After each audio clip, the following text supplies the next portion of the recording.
Green Lantern 29, Legacy number 596, Jeremy Adams, and writing with Carmine Di Giandomenico on the art. So this is your Green Arrow, Green Lantern team-up issue, is this one. And yeah, pretty good. It ties into KO a little bit, actually. It's not like a super big tie-in, but there is a little connection to it. Yeah, it's the other kind of tie-in where it's very loosely. Like, we're going to reference the events a bit, but it's not going to play in overall to what's going on. Yeah, it definitely makes, go ahead. I was going to say, it's basically just this idea that like there's a company building a bunker for rich people because they know the KO thing's coming up, where the rich people will want some sort of ark to go into to keep them safe when the world all goes apocalypsified. And that's basically what they're investigating this issue, is this company building this, which leads to a fight with a robot. And honestly, as I'm saying this all out loud, the plot is kind of just whatever. It's not a bad issue though, because most of the Ollie and Hal like back and forth is what makes it work. It's them interacting that makes it fun. So. Adams is really good at this, at doing the banter, because we saw it a lot in his Flash, but the banter between the characters here is what makes it worth reading, because the stuff, the quips to Ollie from Hal. There's a scene where they go to a bar and they basically have a bet. He's like, I bet you I could take out more than you can. And then Ollie's like, yeah, no powers though. He goes like, yeah, who needs powers? It feels like there's an established relationship there. Yeah. And Adams really gets that. Yeah, I mean, like with a lot of Adams, to be fair, the plot's kind of just whatever, and it's really just, he's just good at understanding and making the characters feel like they're supposed to feel. So, seeing them team up early on, and then once they get investigating the main plot, it's just kind of fun stuff. We're using the arrows or the Green Lantern constructs in creative ways. There's a whole bit where they go into like a big sort of empty white room, and it's like, oh, this is like a secret entrance in here somewhere. How are we going to find it? And Hal just kind of like spreads out a construct that just sort of presses on the floor, every couple of inches just to sort of find it quickly. And it's like, okay, that was easy enough. And they find like a sort of cyborg, like a robot human hybrid, who is sitting under an Omega symbol. Again, Adams and his Omega symbols. Like, this looks like the one from Aquaman. Yeah, but at least here it's just like a little tie-in to the event. Yeah. Like at first I thought it was Metron, and I was like, oh no. Because remember at the end of the New Gods book, right? Metron went off with Orion. And I was like, oh no, what happened to Metron in between that? And it comes right, that's not Metron at all. Yeah, and this is the thing, there's a good running gag here when they fight some like drones, like some regular robots on the way into the building. Oliver says, I hate robots, and then Hal's like, I'm telling Red Tornado you said that. I'm also going to tell the Metal Men, I'm going to tell this and that. And then when they get to this guy, he's like, hey, this guy's part robot, do you hate him too?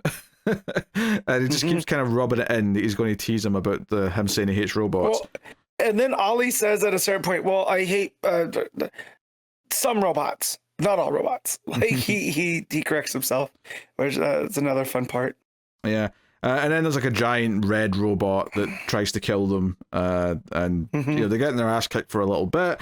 The big payoff to this is that Ollie says he needs a bigger arrow, so Hal makes him a big giant green arrow, like, bow and arrow. I don't know what I was trying to say there. But just makes a big construct version. But the real arrow from Ollie's in the middle of it, so the whole thing that happens here is when they fire at the big giant robot at its core, the robot actually disintegrates the construct, but the real arrow that was inside the construct still makes it in and blows up, taking out the robot. So, yeah, that's your big thing. And Mr. Terrific tells them comes in and sort of fills them in and research sides of things. The cyborg character was called Xtingency, spelled like an X-Men character with an X dash at the start. Xtingency. Yeah. So I'm surprised that wasn't an X event at one point. I love the idea that DC are just going to start trademarking different words with an X at the start just so Marvel can't use them later. Like, we got to a bunch of them first. Yeah. You can't do jack shit. Nope. Find another word. Yeah. So, there's a bit of a mystery going on here. This company's got connections to this or that. And Oliver's like, hey, you should probably go find someone who can help put this mystery together. And he's like, yeah. Luckily, you've got a frenemy who's very good at puzzles. And Hal's like, but he's so brooding. So the tease is that he's going to go get Batman's help next. Mm-hmm. So yeah, it ends with him saying, "I hate Gotham." Gotham, yeah. As much as you hate robots, I hate Gotham. So we'll find that Hal really doesn't hate all of Gotham, just Batman. I mean, to be fair, there's parts of Gotham that I think everyone hates. So I think it's a perfectly absolutely fair thing to say you hate Gotham for the most part. I mean, this was light. It was enjoyable. I mean, it's not anything like it's a very fluffy story about fighting robots and whatever. You're really just here for the Hal and Ollie kind of like reminiscing and banter and that side of things. G. Domenico's art, is very, either you like his art or you don't. It's very much his style, which is to say that I think the action looks good, but some of the sitting in the bar talking to each other feels a bit weird because like his style's not really meant for just characters talking to each images. Other. Yeah. When the action's on, it's really on. Yeah, when they're supposed to be moving, it looks like it's this fits movement, but it feels weird kinetic. When it's maybe sitting still. Yeah. Yeah. So that whole last sequence when they take out the big robot with the big giant bow, it looks really cool. But yeah, that bar scene, as fun as the banter was, the bar scene itself wasn't much to look at. Yeah.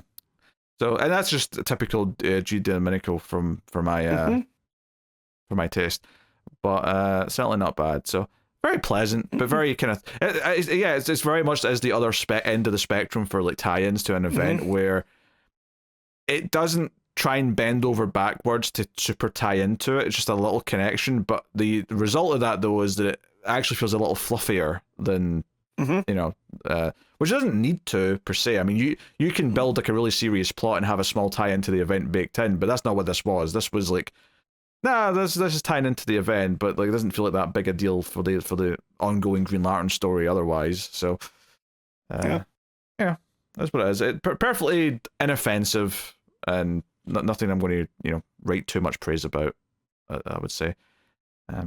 So, what are you rating Green Lantern, Matt? I'm going to give this a 7.5. I'll give it a 7. It was perfectly good, but nothing special.